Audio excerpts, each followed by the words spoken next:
Hello नमस्कार, जय हिंद दोस्तों। स्वागत है आप सभी का आपके अपने स्टडी प्लेटफॉर्म सीयूटी एकेडमी में। तो कैसे हैं आप सभी? उम्मीद करता हूं आप सभी स्वस्थ होंगे, मस्त होंगे। सभी अपनी अपनी पढ़ाई में और सीयूटी 2026 के एक लक्ष्य को जो बना करके हम लोग चले हैं, 2026 में जो सीयूटी एग्जाम को क्रैक करना है, उसके सिलेबस को तैयार करने में बहुत बेहद मेहनत के साथ, बेहद ईमानदारी के साथ और लगन निष्ठा के साथ लगे होंगे। इसी क्रम में आज आप इस कक्षा के पहले जो इस चैनल पर देखे होंगे कि सभी हमारे फैकल्टीज ने अपने अपने सिलेबस रिलीज किए हुए हैं। उसी जो है सिलेबस पर, उसी पैटर्न पर, उसी आधार पर हम लोग एक एक क्लास में धीरे धीरे अपने समय के पूर्व अपने सिलेबस, अपने पाठ्यक्रम को संपूर्ण करेंगे। ठीक है, इसी क्रम में हम यहां से शुरुआत करने जा रहे हैं अपनी पहली कक्षा और हिंदी की कक्षा की। आप सभी इस क्लास में अंत तक रहिएगा क्योंकि एक एक पॉइंट बखूबी बहुत बेहतरीन तरीके से एक्सप्लेन करने वाले हैं और नोट्स बनाते हुए चलिएगा। सबसे पहले हम आपको एक बहुत बेहतरीन बात बताते हैं कि इस कक्षा को मूवी की तरह मत देखना, क्योंकि यहाँ पर पुष्पा 2 का आपका ट्रेलर यहाँ नहीं लगा हुआ है। यहाँ पर सीयूटी यूजी 2026 के एग्जाम की तैयारी के लिए सिलेबस पर फोकस किया जा रहा है। उसके लिए आपको कंटेंट प्रोवाइड कराया जा रहा है। तो थोड़ी सी ईमानदारी दिखाइए और एकदम मन से आप थोड़ा सा प्रयास करेंगे। आपसे वादा करता हूं कहीं भी किसी प्रकार की रुकावट आपके मार्ग में नहीं आएगी। बाकी की चर्चाएं बीच में करते रहेंगे। शुरुआत करते हैं। आज का हमारा टॉपिक क्या है? आज का हमारा टॉपिक है हिंदी भाषा एवं व्याकरण का सामान्य परिचय। बहुत सबसे बेसिक जो एक टॉपिक आता है वो वहां से हम लोग आज शुरुआत करने जा रहे हैं कि हिंदी भाषा और व्याकरण का सामान्य परिचय। अब टॉपिक से जरा हम कुछ खोजने का प्रयास करते हैं तो कुछ समझ में आएगा। एकदम सही बात है। चलिए तो खोजते हैं। इसमें कुछ शब्दों का मेल हुआ है। पहला शब्द हिंदी आया है, फिर भाषा आया है, फिर व्याकरण आया है और आया है सामान्य परिचय। इन शब्दों से हमारा तात्पर्य क्या है, हमारा मतलब क्या है कि हिंदी क्या होता है, भाषा क्या होती है, ये व्याकरण क्या होती है और उन सभी का जो सामान्य परिचय है वो हमारे लिए जानना क्यों आवश्यक है, क्योंकि उससे संबंधित प्रश्न आपसे परीक्षा में पूछे जाने हैं। सबसे बड़ा एक जो मुद्दा आता है, इसीलिए आपको पढ़ना आवश्यक हो जाता है। शुरुआत करते हैं। हम लोग अगर बात करेंगे, सबसे पहले पहला पॉइंट जो हमारे सामने है कि भैया जो हिंदी है वो क्या है। जो हिंदी है वो क्या है? हिंदी जो शब्द है, ये हिंदी शब्द कैसे बना, कहां से आया, इसका क्या मतलब है? ठीक है, अब हम आपसे सबसे पहले एक बहुत छोटा सा एक प्रश्न करते हैं। आप ये बताइए कि हिंदी जो शब्द है वो किस भाषा का शब्द है? एक छोटा सा, बहुत छोटा सा प्रश्न है। जो हिंदी शब्द है वो किस भाषा का शब्द है? आपसे जवाब चाहेंगे, उस जवाब की प्रतीक्षा रहेगी। तब तक एक छोटी सी कहानी से हम इस हिंदी शब्द के बारे में बताने के लिए आगे बढ़ेंगे। शुरुआत में हम आपको जरा एक बात ये बता दें कि हिंदी जो शब्द है, सबसे हम एक बात फिर से पूछेंगे कि सबसे प्राचीन नदी भारत में कौन सी थी? बताइए, सबसे प्राचीन नदी। प्रश्न क्या आया? सबसे प्राचीन नदी। तो मुझे लगता है कि आप सभी की जो जनरल नॉलेज है, जिसको जीके कहा जाता है, वो बहुत बेहतरीन होगी। उस बेहतरीन नॉलेज के आधार पर आप हमें एक जवाब देंगे कि सर सिंधु नदी जो है वो सबसे पुरानी नदी मानी जाती है। कौन सी? एकदम सही जवाब आया। सिंधु नदी जो है वो सबसे पुरानी नदी मानी जाती है। अब सिंधु नदी के आधार पर हम कहां से आपसे जोड़ना चाहते हैं? हमारे भारत में जब ईरानी आए, कौन आया? ईरानी। तो ईरानी कहां से आए? सिंधु घाटी के माध्यम से।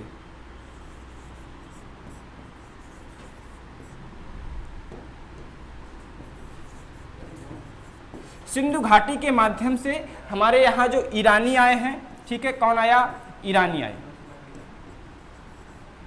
ठीक है, तो इनके उच्चारण क्रम में एक बदलाव सामने आया कि इनका उच्चारण क्रम किस हिसाब से था कि भैया ये लोग जो है सा को उच्चारित करते थे। हाँ, अब किस प्रकार से, मान लीजिए आज आप भारत के अंदर देखते हैं, कोई विदेश से, कोई अमेरिका से आपके पास आ जाए, आपके शहर में आ जाए, उससे आप बातचीत करेंगे तो वो किस प्रकार से आपसे, अगर वो हिंदी बोलेगा तो किस हिसाब से बोलेगा, कुछ शब्दों को अपनी तरफ से जोड़ देगा या उच्चारण उनका सही से नहीं कर पाएगा, क्योंकि वो इस भाषा के बारे में पूर्णतः जानकारी नहीं रखते हैं।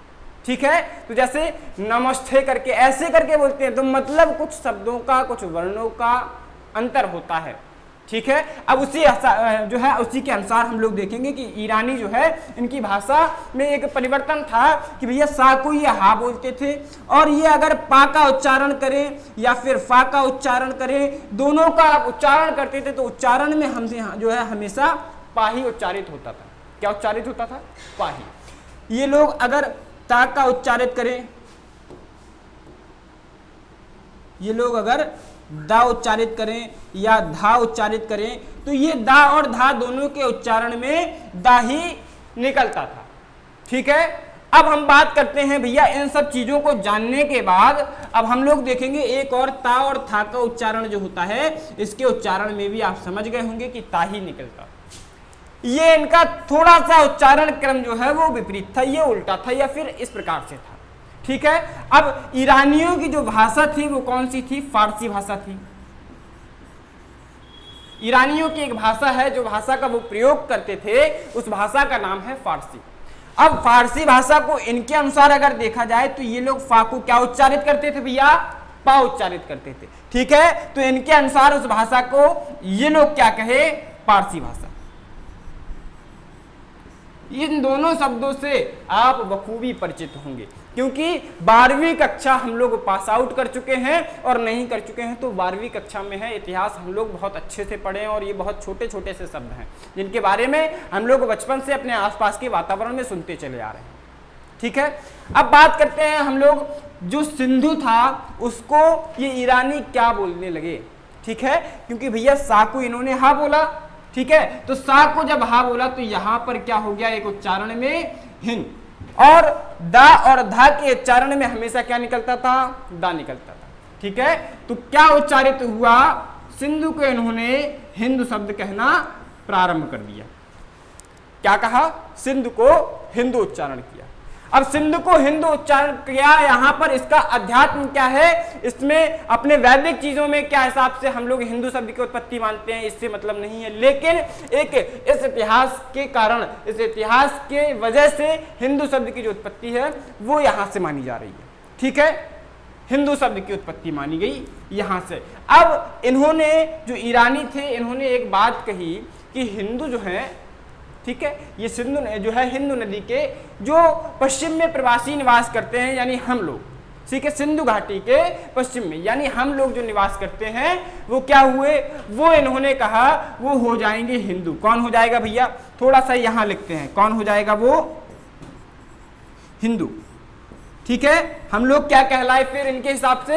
हिंदू कहलाए। और इन्होंने कहा कि हम लोग जिस भाषा का प्रयोग करते हैं वो भाषा हमारी हो जाएगी हिंदवी। कौन सी भाषा? हिंदवी भाषा। आया समझ में?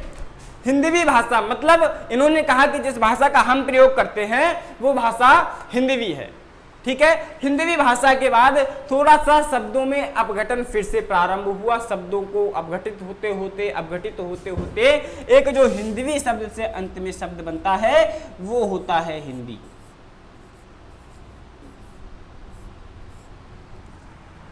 क्या आता है? हिंदी। अब हमने जो आपसे प्रश्न सबसे पहले पूछा था कि हिंदी जो है वो किस भाषा का शब्द है, उत्तर आपको मिल गया होगा। इस छोटी सी कहानी से जब जोड़ करके आपको समझाने का मैंने प्रयास किया कि हिंदी जो है वो किस भाषा का शब्द है, उत्तर क्या आना चाहिए कि भैया ईरानी जिस भाषा का प्रयोग करते थे उसी भाषा को तो शब्द होगा हिंदी। तो ईरानी जो है वो फारसी भाषा का प्रयोग करते थे, या पारसी भाषा का या ईरानी भाषा का प्रयोग करते थे, तो हमारी फारसी भाषा का शब्द आता है हिंदी। आज के बाद कभी मत भूलिएगा, एक गोल्डन पॉइंट बना करके लिखिएगा कि हिंदी जो है वो किस भाषा का शब्द है। एक कितना छोटा सा प्रश्न था और इसका जवाब मुझे लगता है आप लोगों में से 90 और मतलब कि 99% लोगों को पता नहीं होगा। क्यों? उसके कारण है, उसके बारे में जानकारी नहीं थी। कोई बात नहीं है, वही जानकारी करने के लिए तो ये CUT एकेडमी जो प्लेटफॉर्म है ये आपकी मदद के लिए आया है। ठीक है, एक एक पॉइंट को बहुत बेहतरीन तरीके से इसी प्रकार से समझेंगे। आगे थोड़ा सा बढ़ते हैं, हम लोग हिंदी शब्द के बारे में जान गए और इसके पहले अब हम जरा चर्चा करेंगे कि ये आया है दूसरा शब्द जिसको कहा गया भाषा। क्या कहा गया? भाषा। हिंदी शब्द के बारे में हमें जानकारी हो गई, अब जरा हम भाषा शब्द के बारे में भी जानकारी करेंगे। ठीक है, क्योंकि जानकारी करने के लिए ही हम इस प्लेटफॉर्म से जुड़े हैं। ठीक है, तो आया है भाषा एक शब्द। ठीक है, ये भाषा क्या होती है?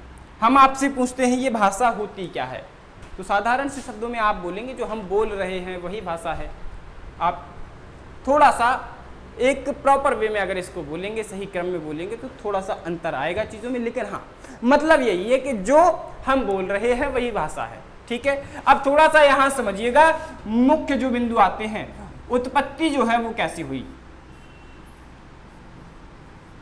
कि भैया हिंदी जो आपका एक भाषा शब्द आता है, भाषा शब्द की जो है वो उत्पत्ति कैसे हुई? तो भाषा शब्द की उत्पत्ति हुई है भास धातु से। किस धातु से हुई है?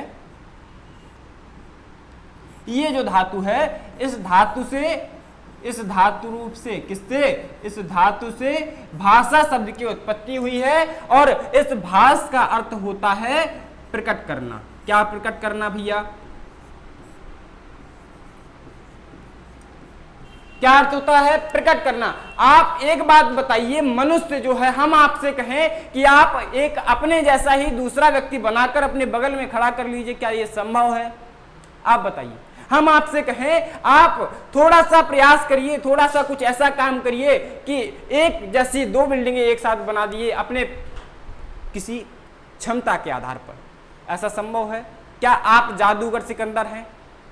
नहीं है ना। ठीक है, तो आप क्या प्रकट करेंगे? आपके दिमाग में जो चीजें चल रही होंगी या आपके सामने जो व्यक्ति बैठा हुआ है उसने आपसे कुछ पूछा होगा, उसके अनुसार उत्तर देने के लिए आप कुछ शब्दों को अपने दिमाग में लाएंगे और उन शब्दों को आप उसके सामने रखेंगे।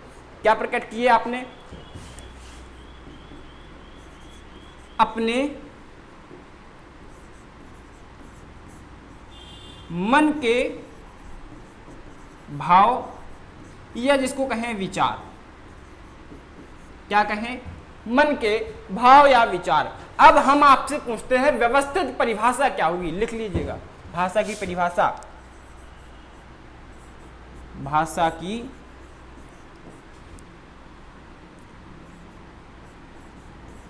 परिभाषा। भैया भाषा की परिभाषा क्या होगी? ठीक है, तो मनुष्य, लिखिए परिभाषा, मनुष्य अपने मन के भावों या विचारों का आदान प्रदान करने के लिए जिस माध्यम का प्रयोग करता है, जिस माध्यम का क्या करता है? प्रयोग करता है, क्या कहलाता है? भाषा कहलाता है। मनुष्य अपने मन जो है भावों या विचारों को अपने सामने वाले तक पहुंचाने में जिस भाषा का, जिस माध्यम का प्रयोग करता है वो क्या होता है? भाषा कहलाता है। अब एक चीज और सोचिएगा, मैंने एक शब्द लगा दिया कि जिस माध्यम का प्रयोग करता है, तो ऐसे कौन से माध्यम हो सकते हैं जिससे मनुष्य अपने मन के भाव को अपने सामने वाले तक रख सके? बताइए जरा। तो भाषा के जो माध्यम होते हैं, अब एक बिंदु क्या आता है? भाषा के माध्यम। कक्षा 5वीं से हम लोग इन चीजों को पढ़ते चले आए हैं, बस बात इतनी सी है कि कभी दोबारा लौट के उनको देखा नहीं, इसलिए वो हमारे दिमाग से, हमारे मस्तिष्क से एकदम दूर होती चली गई। ठीक है, उनको पास बुलाते हैं, यही काम हम लोगों को करना है। तो भैया भाषा के 3 माध्यम होते हैं। कितने माध्यम होते हैं? 3 माध्यम। तीन माध्यम कौन कौन से होते हैं? आप अपने मन के भावों को अपने सामने वाले तक कैसे प्रकट करेंगे बताइए। मान लीजिए मैं आपसे कुछ पूछता हूं तो आप उसका जवाब मुझे कैसे दे सकते हैं? आपके मन में जो विचार आया, उसका उत्तर आया, वो हमसे कैसे कह सकते हैं? कौन कौन से ऐसे माध्यम हैं जिनसे आप कह सकते हैं? आपके दिमाग में तुरंत आएगा सर एक तो माध्यम ये आया कि हम उसको बोल करके आपको जवाब दे दें, तो उसको हम लोग कहेंगे मौखिक माध्यम, है ना। बोल करके आप जवाब दे देंगे तो क्या होगा? मौखिक माध्यम हो जाएगा। दूसरी जो आपकी बात आती है कि भैया आप हमें लिख करके बता दें। क्या? लिख करके। ये लिखित वाला माध्यम हम लोगों के बच्चों के लिए पता है क्या हो रहा है? ये रात्रि में चलता है। व्हाट्सएप यूनिवर्सिटी जिसको कहा जाता है, ये रात्रि में जो लिखित माध्यम है, इसका प्रयोग आज के समय में सबसे ज्यादा हो रहा है। मौखिक माध्यम का प्रयोग बहुत कम होने लगा क्योंकि रिश्तों में दूरियां बढ़ गई हैं। ठीक है, तो ये जो व्हाट्सएप यूनिवर्सिटी पे लिखित माध्यम का प्रयोग हो रहा है, इससे आप लोग बखूबी परिचित होंगे। ठीक है, कौन सा माध्यम आया? दूसरा लिखित माध्यम। तीसरा कौन सा माध्यम आया? अब मान लीजिए कि आप एक ऐसी समस्या में खड़े हुए हैं, आपके सामने आपके पिताजी खड़े हुए हैं, आपका दोस्त आया और उसने कहा चलो खेलने चलते हैं, और आप उस समय जा नहीं सकते, तो आप इशारे में क्या कहेंगे? उससे हाथ दे करके या कुछ ऐसा इशारा कर देंगे जिससे आपका वो समझदार मित्र आपके इशारे को समझ जाएगा और वहां से आगे बढ़ जाएगा। ठीक है, और आपने इशारे में क्या कहा कि आगे वाली गली के मोड़ पर मिलना, हम आते हैं, है ना। यही कहा होगा। ठीक है, क्योंकि मना नहीं किया जा सकता, क्योंकि वो आपका परम मित्र है। तो कौन सा आया? सांकेतिक माध्यम। भाषा के कितने माध्यम? तीन माध्यम, लिखित माध्यम, मौखिक माध्यम और सांकेतिक। ठीक है, कौन सा? सांकेतिक माध्यम। इतनी बारी में जानकारी आपको व्यवस्थित तरीके से हो गई होगी। उम्मीद है कि किसी चीज को अब दोबारा भूलेंगे नहीं। ठीक है, अब तीन माध्यम के बाद अब थोड़ा सा हम लोग आगे बढ़ते हैं, क्योंकि हम लोगों को अभी व्याकरण के बारे में भी जानकारी करनी है। ये तो आपका भाषा है कि भाषा शब्द की उत्पत्ति भाष धातु से हो गई। भाषा होता क्या है, भाषा के माध्यम कितने हैं। ठीक है, अब अगला बिंदु जो हमारे सामने आता है वो क्या है? ठीक है, अब अगले बिंदु पे फिर से हम जरा बात करेंगे कि हमने पढ़ा क्या। यहाँ पर हिंदी पढ़ लिया, भाषा पढ़ लिया, अब हम लोग हिंदी भाषा के बारे में पढ़ेंगे। किसके बारे में पढ़ेंगे?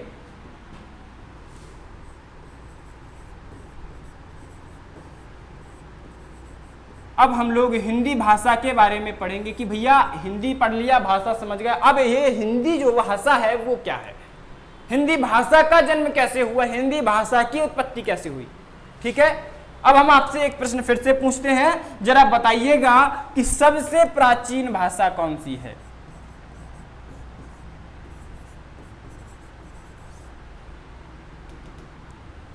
सबसे प्राचीन भाषा। आपका जवाब बिना समय लिए हुए तुरंत आना चाहिए कि सबसे प्राचीन भाषा संस्कृत है। क्या है? संस्कृत है। संस्कृत भाषा से ही सभी भाषाओं का जन्म हुआ है। संस्कृत को जननी माना जाता है भाषाओं का। ठीक है, तो यहां से हिंदी भाषा कैसे निकली है?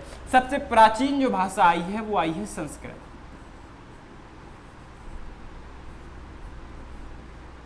अब भैया संस्कृत भाषा के दो खंड हुए हैं। ठीक है, संस्कृत भाषा के दो खंड हुए हैं। पहला खंड कहलाया वैदिक संस्कृत,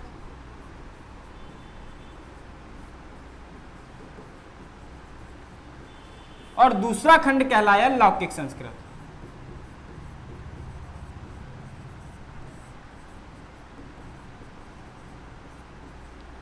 दो खंड आए, वैदिक संस्कृत और लौकिक संस्कृत।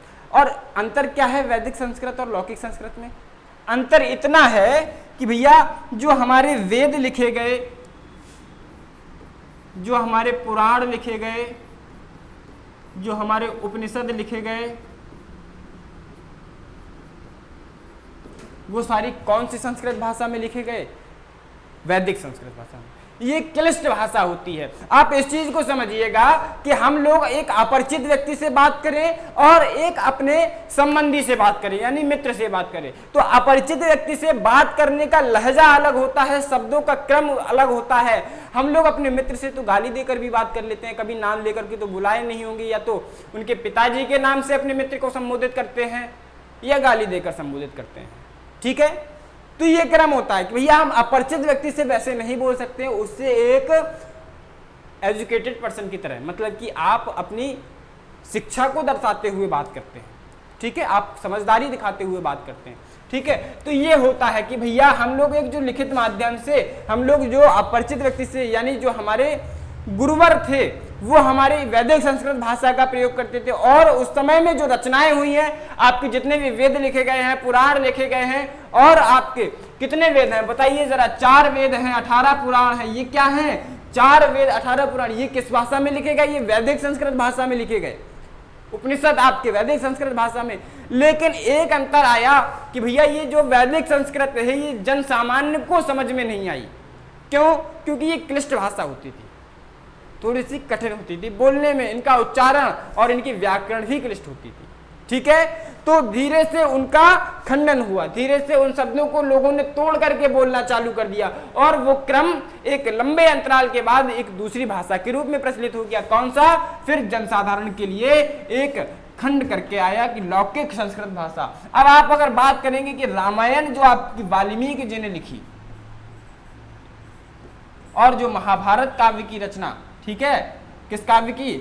महाभारत काव्य की जो रचना हुई है वो किस संस्कृत भाषा में हुई है? वो लौकिक संस्कृत भाषा में हुई। आपसे अगर प्रश्न पूछ लिया जाए कि रामायण कौन सी संस्कृत भाषा में या किस भाषा में लिखी गई, तो लौकिक संस्कृत भाषा में। संस्कृत तो है लेकिन लौकिक संस्कृत है, ठीक है। इतना बात आपको बहुत बेहतरीन तरीके से समझ में आ गया होगा कि भैया वैदिक संस्कृत और लौकिक संस्कृत में अंतर क्या है, ठीक है। अब संस्कृत का खंडन होते होते वैदिक संस्कृत से लौकिक संस्कृत, और लौकिक संस्कृत का भी लोगों ने उपयोग नहीं कर पाया, या उनको उच्चारण में आने वाली पीढ़ी जो है उनका जो है प्रयोग कम करना प्रारंभ कर दिया, उनको खंडन अत्यंत करना चालू कर दिया, और इसी प्रकार से एक दूसरी भाषा का जन्म होता है जिसको कहा जाता है पाली भाषा, ठीक है। इस चीज को याद रखिएगा, ये पाली जो है वो छोटी मात्रा लगती है, और पाली में दीर्घ मात्रा लगाने से वो स्थान का नाम हो जाता है, ठीक है। इस प्रकार से अगर लिख देंगे तो ये क्या हो जाएगा, ये एक स्थान का नाम हो जाएगा। किसका नाम हो जाएगा? स्थान का नाम। तो पाली जो है वो सही रूप में इस प्रकार से लिखा जाता है। पाली भाषा क्या है भैया? आपके जितने भी बौद्ध ग्रंथ लिखे गए, कौन से ग्रंथ हैं? जितने भी बौद्ध ग्रंथ लिखे गए हैं वो किस में लिखे गए हैं? पाली भाषा में लिखे गए हैं, ठीक है। अब पाली भाषा का भी धीरे से खंडन हुआ, तो पाली भाषा से एक भाषा बनती है प्राकृत भाषा। कौन सी?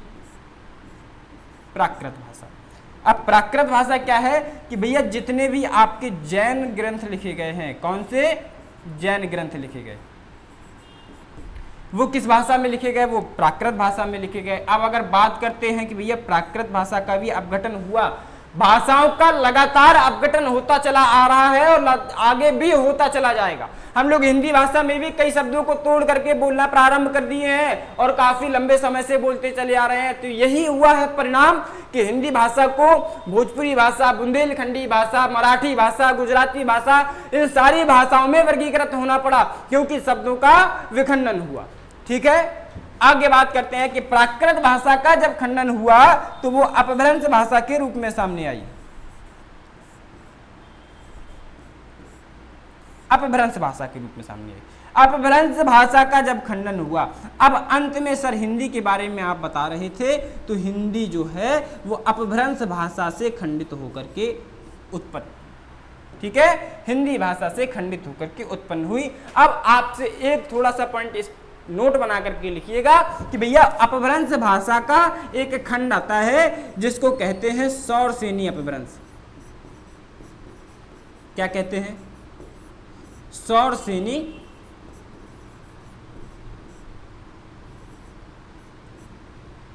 ठीक है। तो हिंदी भाषा का जो मुख्य उत्पत्ति माना जाता है वो कहां से है? वो सौरसेनी अपभ्रंश भाषा से है। अपभ्रंश भाषा का एक खंड आता है, क्या? सौरसेनी अपभ्रंश। तो हिंदी भाषा की जो उत्पत्ति हुई है वो सौरसेनी अपभ्रंश भाषा से हुई है। इस चीज को एक पॉइंट बना करके लिखिएगा, ठीक है। इतनी बात आपको समझ में आ गई होगी कि हिंदी कैसे उत्पन्न हुई, ठीक है। अब जरा हम समय काल के बारे में भी जान लेते हैं कि किस भाषा का समय काल कितना रहा है, कब से कब तक ये भाषा जो है चली है, ठीक है। अब हम जरा बात करते हैं यहाँ पर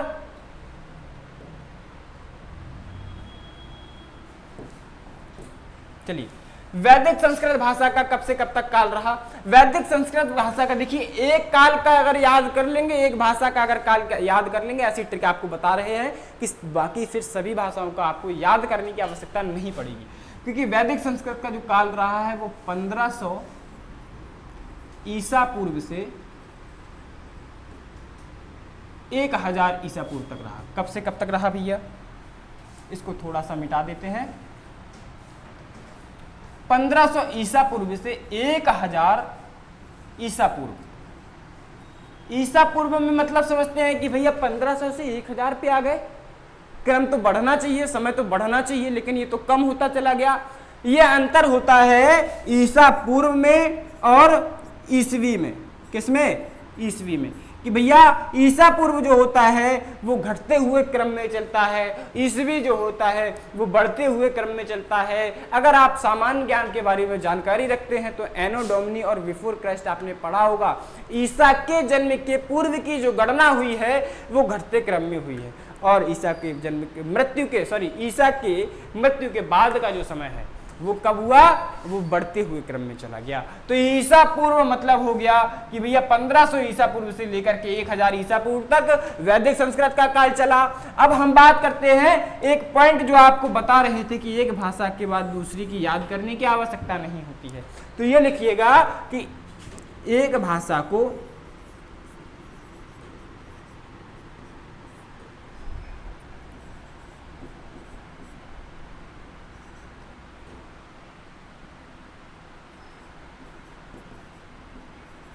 अपघटित होकर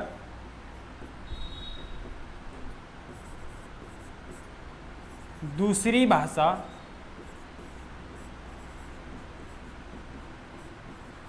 के रूप में प्रचलित होने में अनुमानतः मतलब कि अनुमान है कि 500 वर्ष का समय लगता है। कितना समय लगता है भैया? 500 वर्ष का समय लगता है। कितना समय लगता है? 500 वर्ष का। 1500 से 1000 का समय अगर वैदिक संस्कृत काल में रहा है तो भैया जरा हमारे सभी विद्यार्थी, सभी स्टूडेंट जवाब देंगे। लौकिक संस्कृत का काल कब से कब तक रहा है? तो आप तुरंत बता देंगे कि 1000 ईसा पूर्व से 500 ईसा पूर्व। यही जवाब आया ना, क्योंकि 500 वर्ष का काल लगता है एक भाषा को खंडित होकर दूसरी भाषा के एक नई भाषा के रूप में प्रचलित होने में लगभग 500 साल का समय लगता है। ठीक है, अब बात करते हैं लौकिक संस्कृत के बाद पाली भाषा की। तो पाली भाषा का काल कब से कब तक चला? 500 ईसा पूर्व से 1 ईस्वी तक। अब यहां से ईस्वी प्रारंभ हो जाती है, तो 1 ईस्वी से 1 ईस्वी तक जो है हमारी पाली भाषा चली है। अब पाली भाषा के बाद हम लोग प्राकृत भाषा की बात करेंगे। तो 1 ईस्वी से 500 ईस्वी तक प्राकृत भाषा का काल चला। अपभ्रंश भाषा की अगर बात करेंगे तो 500 ईस्वी से 1000 ईस्वी तक अपभ्रंश भाषा का काल चला। अब आता है हिंदी भाषा का काल, क्योंकि भाषाओं की कोई जन्मतिथि नहीं होती है कि भैया आपने कहा कि 26 अक्टूबर 1920 में हिंदी भाषा का जन्म हो गया और वो उस दिन से लगातार बोली जा रही, ऐसा नहीं है। धीरे धीरे भाषाओं का, शब्दों का खंडन हुआ, अपघटित हुए, एक नए रूप में सामने आए। इसके बाद फिर धीरे से एक लंबे समय अंतराल के बाद उनको जो है पूर्ण रूप में बोला जाने लगा। ठीक है, तो हिंदी की जो उत्पत्ति मानते हैं वो 1000 ईस्वी मानते हैं। क्या मानते हैं? 1000 ईस्वी। और एक चीज थोड़ा सा मत याद रखिएगा कि भैया कहीं कहीं कुछ पुस्तकों में इस समय काल को 1100 भी लिखा गया है, 1100 ईस्वी। क्यों? मैंने आपको बताया, क्योंकि इनकी जन्म तिथि नहीं होती है, कुछ थोड़ा बहुत समय आगे पीछे हो जाता है। लेकिन आपका इस अनुमान से 1000 ईस्वी आ रहा है, और जो हमारी कुछ पुस्तकों में 1100 लिखा हुआ है, लेकिन ऑप्शंस में अगर आपको 1000 दिया जाएगा तो 1100 मेंशन नहीं किया जाएगा। दो में से कोई एक ही मेंशन किया जाएगा, और उसको आपको 1100 और 1000 को थोड़ा सा इस मत को याद कर लेना है, लिख लेना है। ठीक है, तो आपको व्यवस्थित तरीके से समझ में आ गया होगा कि ये जो है क्या होता है। ठीक है, कि भैया आपका हिंदी भाषा का जन्म कैसे हुआ, कहाँ से हुआ, ये सारी चीज़ों के बारे में आपने जानकारी कर ली, भाषा के बारे में जानकारी कर ली, भाषा क्या होती है, कितने माध्यम होते हैं, इन सारी चीज़ों के बारे में व्यवस्थित जानकारी आपको हो गई होगी। अब हम इस सेशन को, इस चैप्टर को यहीं पर समाप्त करते हैं और आगे इंतजार करते रहिएगा। जो भी स्टूडेंट्स, जो भी विद्यार्थी इस चैनल पर इस वीडियो को देख रहे हैं, इस कंटेंट को पढ़ रहे हैं, वो चैनल को सब्सक्राइब कर लेंगे, बेल आइकन प्रेस कर लेंगे, ताकि आने वाली क्लास का, आने वाले लेक्चर का नोटिफिकेशन आपकी मोबाइल स्क्रीन पर सबसे पहले पहुंच जाए। और इस जो भी आपको पढ़ाया गया उसमें कुछ भी अगर डाउट आपको हो, थोड़ा सा भी अगर आपको डाउट हो, तो तुरंत ये कमेंट बॉक्स जो है वो जिंदाबाद रहता है, तुरंत मेंशन करिएगा और हम आपके सवालों का जवाब बहुत बेहतरीन तरीके से हर माध्यम में देने के लिए तैयार है। सीयूटी एकेडमी इसीलिए विशेष है, क्यों ही आपको सीयूटी एकेडमी के साथ जुड़ना है, यही विशेष है कि हम आपके एक एक समस्या का समाधान लेकर उपस्थित हुए हैं। ठीक है, तो जुड़ना ना भूलें, अगली क्लास का इंतजार करेंगे। बहुत जल्द ही हम आपके सामने एक नई शुरुआत से, एक नए पहल से उपस्थित होंगे। तब तक के लिए आप स्वस्थ रहें, ख्याल रखें अपनों का और खुद अपना भी। मिलते हैं अगले क्लास में, तब तक के लिए धन्यवाद। जय हिंद।